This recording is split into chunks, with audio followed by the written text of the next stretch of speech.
Hi! Welcome to another video in this series about tethering with the Fujifilm X-T2 camera. And today we're going to talk about the brand new Fujifilm X Acquire tethering software.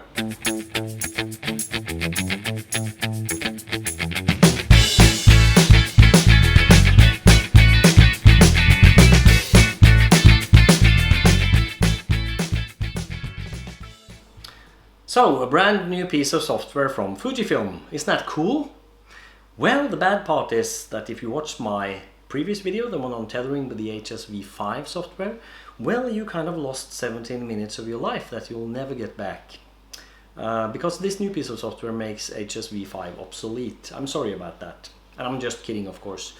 Hopefully you can find lots of useful info on tethering in that previous video, so feel free to check it out. But today we're going to have a look at that new piece of software, the Fujifilm X Acquire, and you can download it for free. Free is always good, so go to Fujifilm's website and you can download it for Windows or Mac, and it's a breeze installing it. It's just a couple of clicks and a couple of seconds and you're up and running and ready to use it. So let's dig into it and have a look at what you can do with the Fujifilm X Acquire software.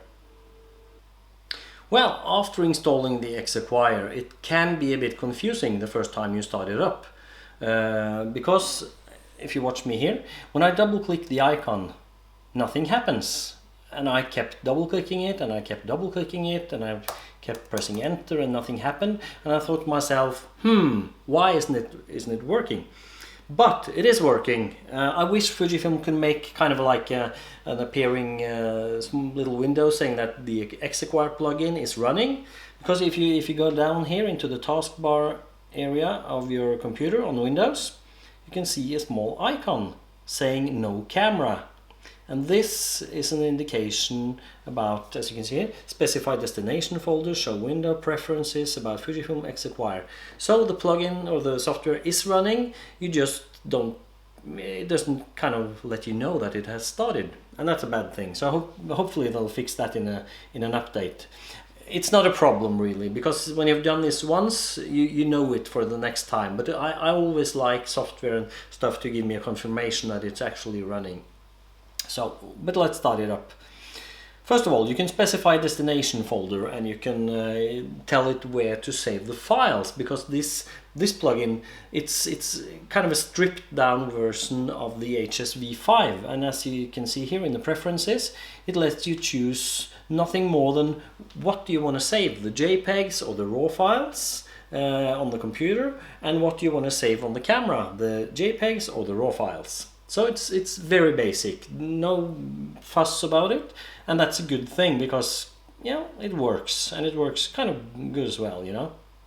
So let's tell it where to have its files, and I could use a folder here on my computer now, but like I told you last time, I like to use Capture One as my shell, because this piece of software, the X Acquire, it hasn't got any interface, so it doesn't, you know, you can't watch it do its magic, because it's just saving files. It doesn't, you know, it doesn't have a window, anything about, so you need to have a place to show you and save your files, and you have to have some software that can display the files. So let's set up a session with Capture One. I'm going to choose new session and I'm going to set the XA test like this, and I'm going to press OK.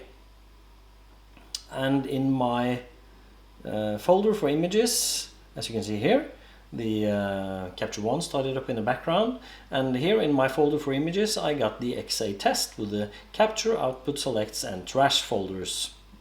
And I can now say to my plugin here, if I go to the preferences, or firstly specify destination folder, here XA test and the capture folder, and OK. Now if I were to take a picture, that picture would get into the capture folder here, right here. And I can use Capture One on top of it to monitor that folder and to see all the images pop up on my screen. But before I do that, remember, if you have seen my previous videos, you need to go into your camera, like I'm doing here, and you go down to the setup, the wrench, and you go down to the connection setting, like here, connection setting, and you go into the PC shoot mode, it's off by default, and you need to set it to USB auto for this to work. And you can just exit your camera again, and then after having done that, you can take your tether cable and you can plug it into your camera, like, if I see the plug there, like that. And if we go to the settings of the X Acquire plugin now, it should say Fujifilm X-T2 when I hover over with my cursor. And I can also now show the window here. It's a tiny little window, as you can see here. It doesn't display any images, but it tells you what camera is connected, what's your shutter speed, what's your aperture, what's your ISO, and if I change any of those on the camera, well, it updates in the display here on screen. Aperture 8, 9, 11, and so forth. Set it back to 8 where it was. And same with my shutter speed. If I change that, it changes. So the app and the camera and everything is connected, and we can start shooting. So if I take an image now, like this, nothing gonna happen because I haven't pointed Capture One to my tether folder. But you know, kind of okay, nothing's happening. But if I open my folder here, you can see here in the folder, there's my my file. And if I now go to Capture One and I point it to the folder, well, displays my image. And I can take another one. I can take one with my hand in front here, and I get another image popping up on screen. And as you can see, everything is working fine. And I'm still shooting my beautiful Brio train that I've been borrowing from my daughter, and she, I hope she doesn't mind. And we're gonna see the same things we did with the previous movies here on YouTube. I'm gonna do a speed test to see how does this software compare to Lightroom, and how does it compare to the older HSV5 together with Capture One. And we're also gonna see if we can do some other kind of monitoring of the folder where we get our images into. So stay tuned. So, breaking news, this just in.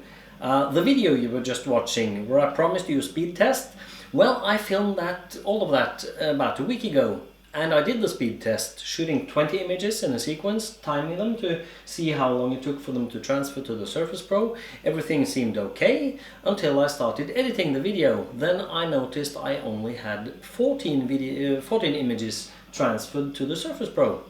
So I thought to myself, I must have done something wrong. So I reshot that sequence, and I got 16 images. So I did another video and I got 18. And even though I felt like, I'm getting there, it's not good enough, you know. When you're shooting 20 images, you have to be able to rely on getting 20 images transferred. No more, no less. So I thought to myself, there must be something wrong. And I double checked with the camera. I tried another camera. It wasn't a problem, and I checked the memory card. Actually, the memory card had 20 images from every single sequence I had tried to shoot. I checked the USB cable, nothing wrong there, and I started looking at the Surface Pro worked fine, so no problem there either. And I started looking at the software, because even though I don't have much software installed on the Surface Pro, I have what I need for shooting tethered on location, and I also have Photoshop and some other stuff. And I also checked with Fujifilm to see if they've heard of any problems with the X Acquire software, and they didn't, so I had to dig a little deeper. And I had recently installed the McAfee software for protecting the Surface Pro against virus, and also for having a firewall. So I thought to myself, let's disable the firewall, let's turn it off, and let's also turn off the virus protection. It didn't help.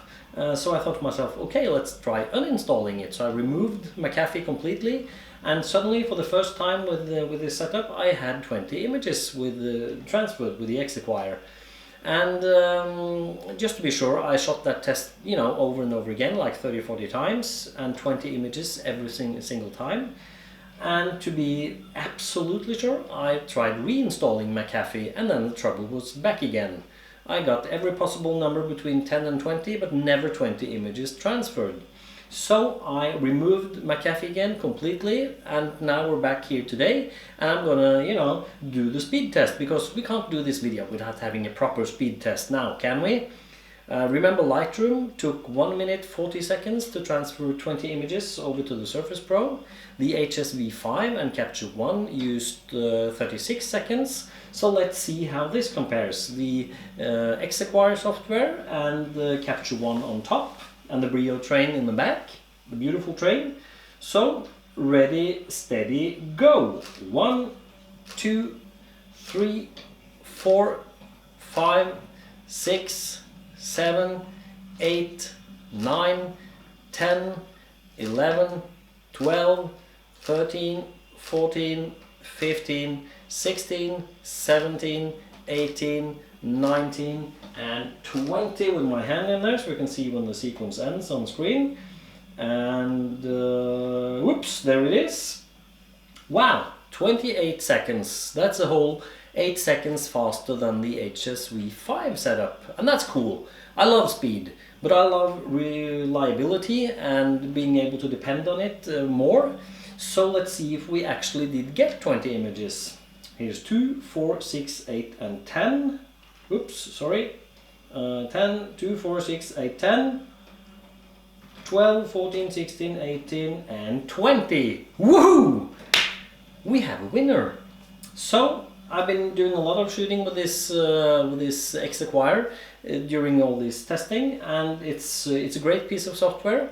Having said that, of course I would like for phase 1 to include native tethering, so I could have live view on screen and controlling the camera and all that stuff from within Capture One, but so far we don't have it. So this is the best solution so far for shooting tethered, and the fastest as well, you know.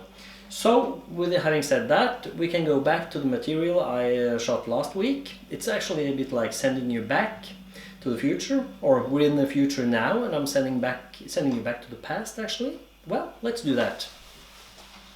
But before we do that, there's another cool thing. Many have asked me, do I have to, you know, keep that pace you're shooting, like a second or a second and a half between images? No, you don't. You can shoot as fast as you like, just like this. You can keep on shooting, and as you can see, the images will pop up on screen and they will roll in one by one, like almost like a stop motion movie, and they'll roll in while I roll out.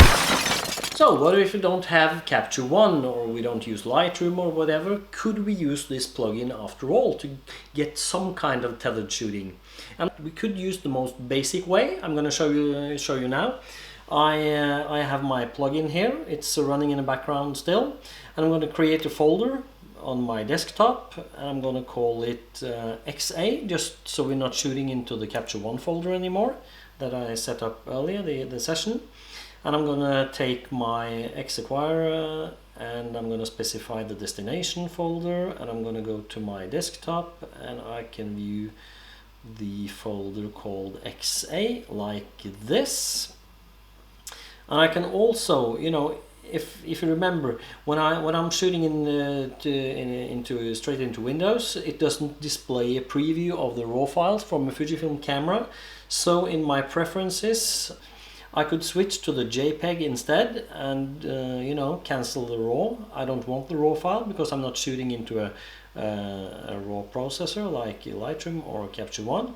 Now I'm just watching my folder, and I can, you know, I can shoot images, and I'm gonna get JPEG files transferred straight into a folder, and I can, you know, I can choose extra large icons. I don't get a huge preview like with the Lightroom or Capture One, but okay, I'm shooting kind of tethered. I get images into a folder and I can double click them, and since I'm shooting JPEG files, the you know, Windows displaying them, and I can double click them, and I can, you know, I can go into them and view the file like this. Very basic, but you know, it's kind of tethered. You get at least images into a folder.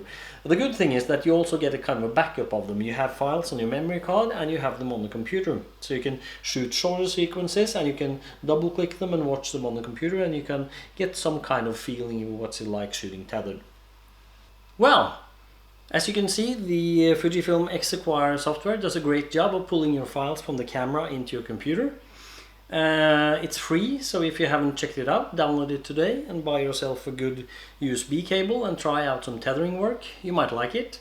And one exciting thing you can do with tethering is that you can set up a Dropbox folder and you can point the X Acquire software directly into the Dropbox folder, and you can share that folder with maybe a retoucher or a client or whoever you want to, receive the images. They could be sitting anywhere in the world, and that Dropbox folder will fill up with your images as soon as you shoot them, and they could start working on them or select from them, or the possibilities are endless, and it's only your creativity that kind of sets these limits. So with those words, I'm going to leave you. I hope to take you out on a proper shoot in the next tethering video. Feel free to comment and like this video, and check me out on Instagram if you want to see some of the work I do and see some behind the scenes stuff and things like that. And with those words, I'm gonna leave you. Thanks for watching. Bye!